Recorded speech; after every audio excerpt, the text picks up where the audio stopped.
हिमाचल प्रदेश कांग्रेस के media coordinator Sandeep सांख्यान ने मुख्यमंत्री के बिलासपुर दौरे को सफल दौरा बताया। उन्होंने कहा कि मुख्यमंत्री द्वारा उठाए जा रहे मुद्दों को लेकर भाजपा के पास कोई भी उत्तर नहीं है। प्रदेश भर में जनसभाओं में मुख्यमंत्री को सुनने के प्रति भारी संख्या में भीड़ उमड़ रही है।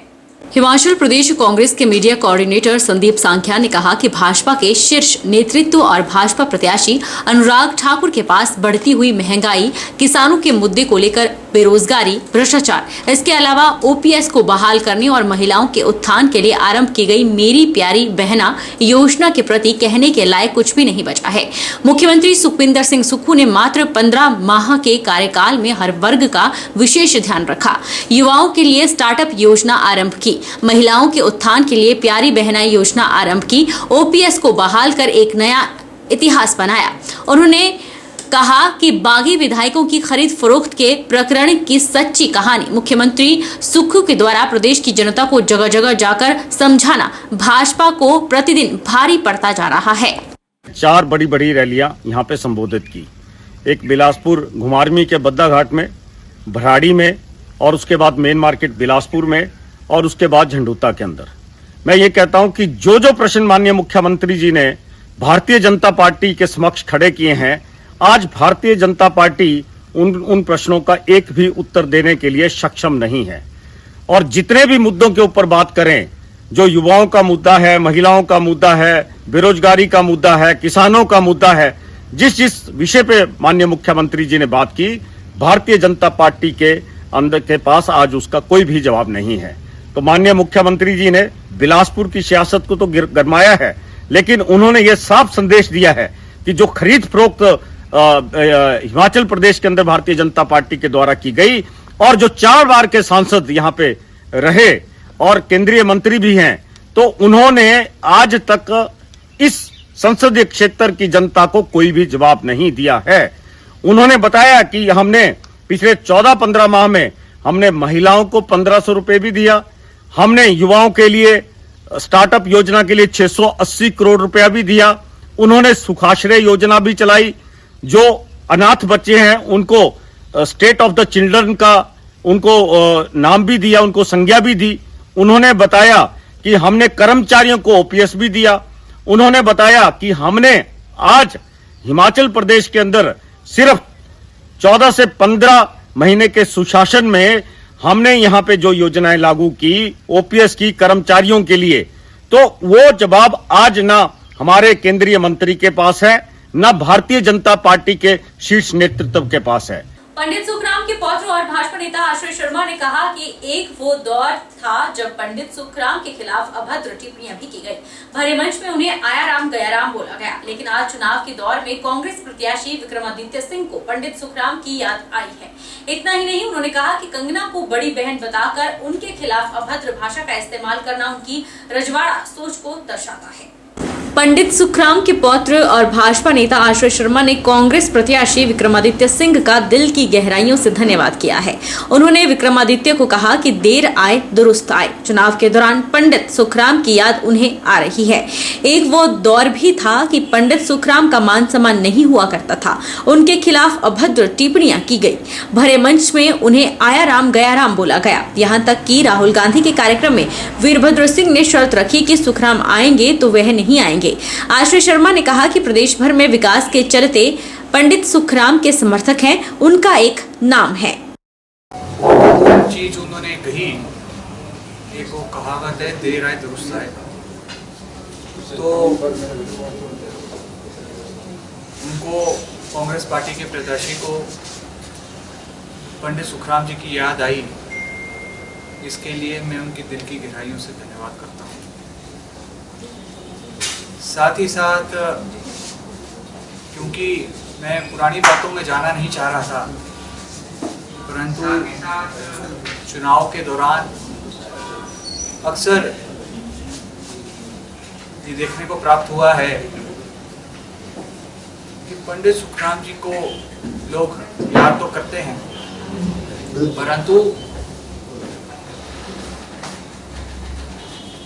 कुछ वर्ष पूर्व मैं वो दौर भी याद दिलाना चाहूँगा। यूँ तो हम पुरानी बातों को नहीं करना चाहते थे, परंतु एक समय वो भी था जब पंडित सुखराम जी राजनीति से संन्यास ले चुके थे और कांग्रेस पार्टी का कार्यक्रम उनके गृह विधानसभा मंडी सदर के अंदर हो रहा था। उनके पुराने मित्र सुशील कुमार शिंदे जी प्रभारी थे और उनके स्वागत तहत वो जो है कांग्रेस के कार्यक्रम में पहुंचे। कांग्रेस पार्टी के मनोबल बढ़ाने का कार्य करने के लिए वहां पहुंचे, परंतु आपको याद होगा कि क्या मान सम्मान उस कार्यक्रम में पंडित सुखराम जी का रखा था। जो व्यक्ति संन्यास ले चुके हैं राजनीति से, जो व्यक्ति ने सिर्फ कांग्रेस पार्टी का मनोबल बढ़ाने का कार्य किया, उनके बारे में बड़ा दुख की बात है कि ऐसी अभद्र टिप्पणी की गई। जिस व्यक्ति ने कांग्रेस पार्टी की नींव इस प्रदेश में स्थापित करने में योगदान किया और उनको भरे मंच में आया राम गया राम बोला गया।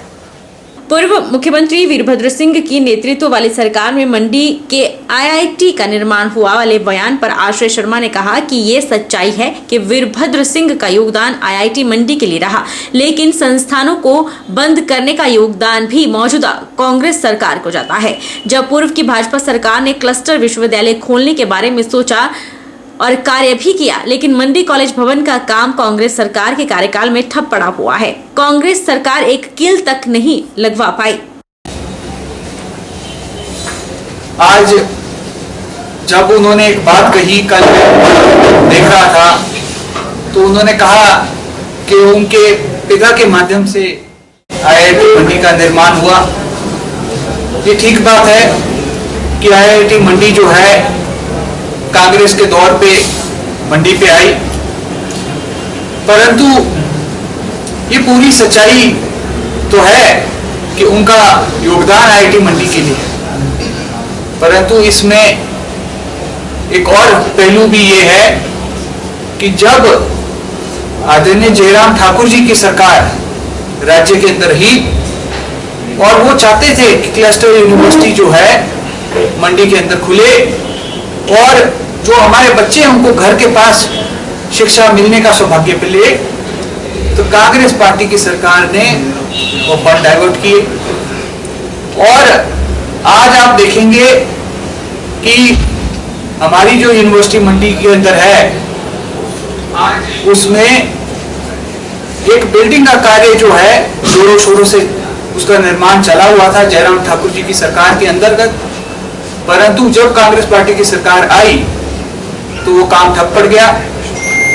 और सदर के विधायक माननीय अनिल शर्मा जी ने जब सदन में ये सवाल उठाया कि कब उस बिल्डिंग का निर्माण कार्य पूर्ण रूप से शुरू होगा, और क्योंकि पीडब्ल्यूडी विभाग उस काम का संचालन कर रहा था, तब मंत्री जी ने सदन के अंदर ऑन रिकॉर्ड ये आश्वासन दिया कि शिक्षा मंत्री रोहित ठाकुर जी के साथ सलाह मशवरा करके फंडिंग का प्रावधान इसके लिए किया जाएगा और जल्दी ही इस पे कार्य शुरू किया जाएगा।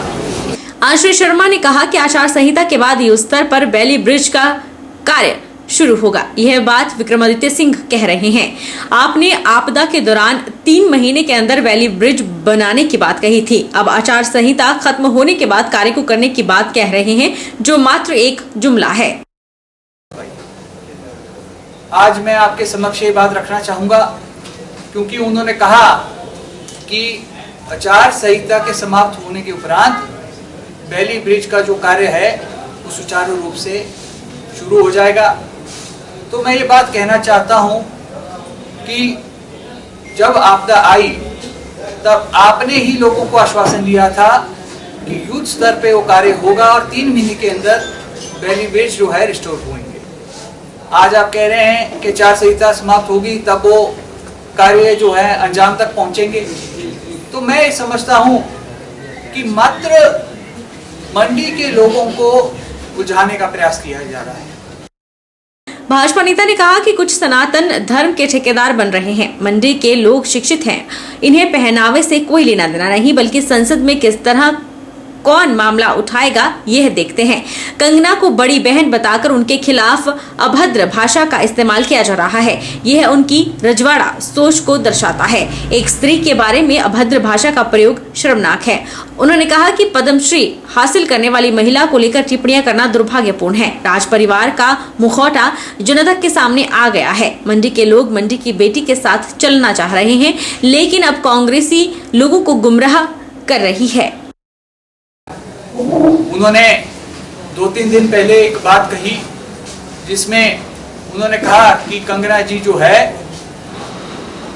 दूषित है और जितने मंदिरों में वो भ्रमण कर रही है वो मंदिर भी दूषित हो रहे हैं। मैं उनको कहना चाहूंगा, महोदय, दूषित आपकी सोच है, क्योंकि कहीं भी अभी हमारे सनातन धर्म के अंदर किसी को भी इजाजत है अपनी श्रद्धा अनुसार जो है मंदिरों में जाने की।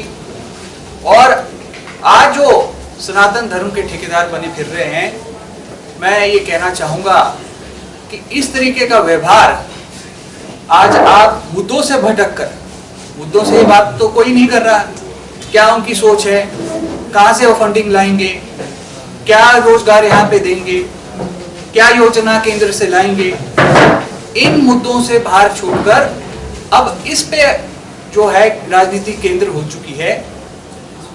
आज एक ऐसी स्त्री जिसको पद्म भूषण के अवार्ड से नवाजा गया है, एक ऐसी स्त्री जिन्होंने बॉलीवुड के माध्यम से अपना नाम कमाया है और लगातार लोगों में लोकप्रियता उनकी बढ़ती जा रही है। जो लोग उनसे मिल रहे हैं वो इस बात को महसूस कर रहे हैं कि इनके अंदर कोई हीरोइन वाली बात नहीं है, ये तो हमारे घर की बेटी जैसी है। आश्रय शर्मा ने कहा कि रामपुर के लोग कहते हैं कि कोई विशेष कार्य नहीं हुआ है, सिर्फ राजा होने के नाम पर वोट मांगे जा रहे हैं। भावनाओं के आधार पर लोगों का इस्तेमाल किया जा रहा है। 2 दिन पूर्व रामपुर में जाने का भी मौका मिला और मैंने वहां पे महसूस किया कि वहां की प्रभु जनता एक ही बात को कहते हैं कि काम तो वहां पे कुछ नहीं हुए, ना प्रतिभा सिंह जी के बतौर सांसद के रूप में वहां पे काम हुए और ना उनके बेटे जो उनको 1 साल का पीडब्ल्यूडी विभाग का कार्यकाल था वहां पे कोई विशेष रूप में काम हुआ है। परंतु एक ही मत से जो है वोट मांगा जा रहा है कि हम रामपुर के राजे हैं तो हमें वोट दिया जाए। और एक भाव था रामपुर के अंदर, वो कहते पिछली बार भी हमने श्रद्धांजलि दी, हर बार हम इस परिवार का साथ देते हैं, परंतु काम को ऊपर आधार ना मानते हुए सिर्फ और सिर्फ भावनाओं के आधार पे लोगों को ठग फ्रॉड करना, मैं समझता हूँ ये उचित बात नहीं है। भाजपा के प्रदेश अध्यक्ष डॉक्टर राजीव बिंदल ने कांग्रेस के ईडी गठबंधन की तुलना 4 दिन की चांदनी फिर अंधेरी रात से की है। उनका मानना है कि 4 तारीख के बाद ईडी गठबंधन का कोई अस्तित्व नहीं रहेगा और हिमाचल में तो इसका कोई प्रभाव ही नहीं है। भाजपा प्रदेश अध्यक्ष डॉक्टर राजीव बिंदल ने नाहन में होने वाले प्रधानमंत्री की रैली स्थल का निरीक्षण किया। भाजपा के प्रदेश अध्यक्ष ने कहा कि उन्होंने कई बार कांग्रेस और ईडी गठबंधन से प्रधानमंत्री पद के उम्मीदवार के बारे में पूछा है, लेकिन उन्हें कोई उत्तर नहीं मिला। उनका दावा है कि कांग्रेस पार्टी पूरे देश में 50 से कम सीटें जीत पाएगी और हिमाचल प्रदेश की जनता कांग्रेस सरकार से बेहद असंतुष्ट है। उन्होंने कांग्रेस सरकार पर भ्रष्टाचार और पैसे की बर्बादी के आरोप लगाए और कहा कि जनता इस झूठी सरकार से परेशान है, जबकि प्रधानमंत्री नरेंद्र मोदी हिमाचल के विकास के लिए तेजी से काम कर रहे हैं। डॉक्टर बिंदल का कहना है कि हिमाचल प्रदेश की जनता उस नेता को चाहती है जिसने देश की स्थिति को बेहतर बनाया है। उन्होंने बताया कि जब कांग्रेस की सरकार थी तो देश में पत्थरबाजी और आतंकवाद जैसी समस्याएं आम थी, लेकिन अब ये समस्याएं लगभग खत्म हो गई है। इंडी गठबंधन 4 दिन की चांदनी फिर अंधेरी रात है, यानी 4 तारीख के बाद इंडी गठबंधन नाम की कोई चीज़ देश में नहीं बचने वाली और हिमाचल में तो इसका कोई अस्तित्व नहीं है। कांग्रेस पार्टी देश भर में इंडी गठबंधन को लीड कर रही है। अभी तक इंडी गठबंधन के एक भी साथी ने कांग्रेस पार्टी के लीडर को अपना लीडर नहीं माना है और हमने अनेक बार पूछा है कांग्रेस से भी और इंडी गठबंधन से भी कि भाई आपका प्रधानमंत्री का कोई उम्मीदवार है भी, तो उन्होंने नहीं बताया और ना बताने के पीछे कारण भी है, कांग्रेस पार्टी की 50 से कम सीटें पूरे देश में आने वाली हैं। और हिमाचल प्रदेश में हिमाचल का जनमानस प्रदेश की कांग्रेस सरकार से बुरी तरह त्रस्त है। सरकार पैसे और भ्रष्टाचार में मस्त है और जनता त्रस्त है। और मोदी जी हिमाचल के विकास के लिए द्रुत गति से काम कर रहे हैं। हिमाचल उस नेता को चाहता है जिसने देश की सूरत हाल को बदला है। कांग्रेस पार्टी की सरकार थी तो देश में पत्थरबाजी होती थी, आतंकवादी सिर चढ़ करके बोलते थे। आज पत्थरबाजी समाप्त है। आतंकवादी यदि थोड़ा सा आंख उठाता है तो नेस्ते नाबूद कर दिया जाता है। विकास चारों तरफ दिखाई देता है। गरीब वो साधनों की दृष्टि से आगे बढ़ रहा है, उसको मुफ्त में राशन मिल रहा है, निःशुल्क इलाज मिल रहा है, उसको आगे बढ़ने के लिए तरह तरह की योजनाएं मिल रही हैं। विकासखंड झंडूता के ग्राम पंचायत बलोह के गांव फगौग में देर रात एक रिहायशी मकान में आग लग गई, जिससे 10 लाख का नुकसान हुआ है। एसडीएम झंडूता ने मौका पर आगजनी का निरीक्षण किया और 25,000 रुपए फौरी राहत देने की घोषणा की। विकासखंड झंडूता के ग्राम पंचायत बलोह के गांव फगौग में अमरनाथ शर्मा के रिहायशी मकान में रात्रि अचानक आग लग गई, जिससे मकान के अंदर रखा लाखों रुपए का सामान सहित ऑल्टो कार, एक स्कूटर और एक मोटरसाइकिल सहित अन्य सामान जलकर राख हो गया। आग लगने की सूचना जैसे ही ग्रामीणों को लगी, लोग आग बुझाने के लिए दौड़ पड़े। आग की लपटें देखते ही देखते इतनी तेजी से फैल गई कि आग पर काबू पाने की हर कोशिश नाकाम हो गई। आखिर में अग्निशमन अधिकारी राजेश कुमार अपनी टीम सहित मौके पर पहुंचे और आग पर काबू पाया, लेकिन तब तक सब कुछ राख हो गया था। एसडीएम झंडूता योगराज धीमान ने मौके पर आकर निरीक्षण किया और 25,000 रुपए फौरी राहत देने की घोषणा की, जिसमें से 5,000 मौके पर दे दिया गया। उन्होंने बताया कि इनका जो भी नुकसान हुआ है उसका प्राकलन तैयार कर लिया गया है। सरकार से जैसे ही मंजूरी मिलेगी इनको मुआवजा दे दिया जाएगा। आग लग गई थी, जिसमें मेरी ये गाड़ी है मारुति 800 वो जल गई है, स्कूटर है ये भी जल गया है, एक मोटरसाइकिल था ये भी जल गया है। पूरा घर भी, दोनों कमरे मेरे डैमेज हो गए हैं और इसमें लकड़ी पड़ी हुई थी। मेरा नया मकान बना रहा था मैं, तो उसके लिए लकड़ी तैयार के रखी थी, वो भी सारी डैमेज हो गई है, सारी जल गई है। कमरे भी मेरे ये डैमेज हो गए दोनों। और मैंने नया घर का सामान लगाया था, वो भी मैंने इसी में रखा था, वो भी सारा जल गया है, जिसमें बिजली का सामान था और लकड़ी थी और भी बहुत सारा सामान था, तो वो भी जल गया है। इसमें मैंने ग्रीन हाउस के तरपाल रखे थे, वो भी सारे जल गए हैं। मेरा बहुत ज़्यादा नुकसान हुआ, तकरीबन 8-10 लाख रुपए का नुकसान हुआ है। डॉक्यूमेंट्स और मेरे सारे डॉक्यूमेंट्स, आधार कार्ड, पैन कार्ड, बैंक की कॉपियाँ, सारे मेरे डॉक्यूमेंट भी सारे जल गए हैं उसमें। ये आज पिछली रात जो 2:30 बजे लगभग यहाँ पे आग लगी, तो जैसे ही मुझे पता चला तो फायर ब्रिगेड की गाड़ी यहाँ भेज दी थी। तो यहाँ पे ये जो रामनाथ जी हैं, अमरनाथ गाँव फगोग, इनका ये नुकसान हुआ है और इनकी बिलोंगिंग्स जो हाउस होल्डिंग्स की थी, डबल बेड थे या कुछ बीच में लकड़ी रखी हुई थी, और इवन जो ये वेयर हाउस चलाते हैं उसकी सारी जो यहाँ पे मशीनरी इक्विपमेंट इनको चलाने के लिए वो सारा जल गया है। और 1-2 व्हीकल और एक छोटी सी गाड़ी वो भी जल गई है इसमें। तो इन्हें अंतरिम राहत के तौर पे अभी 5,000 रुपया जो सरकार के दिशा निर्देशों के अनुसार जो देय बनता है वो दे दिया गया है। बाकी भी जो भी इनकी राशि देय बनती है 20-25 हज़ार, तो उसका केस जैसे ही मेरे पास आएगा तो वो इन्हें प्रदान कर दिया जाएगा सरकार की तरफ से। वक्त चला है छोटे से ब्रेक का। ब्रेक के उस पार आप देखना ना भूलिए मेरी सहयोगी के साथ कांग्रेस के राष्ट्रीय प्रवक्ता कुलदीप राठौर का मुखातिब।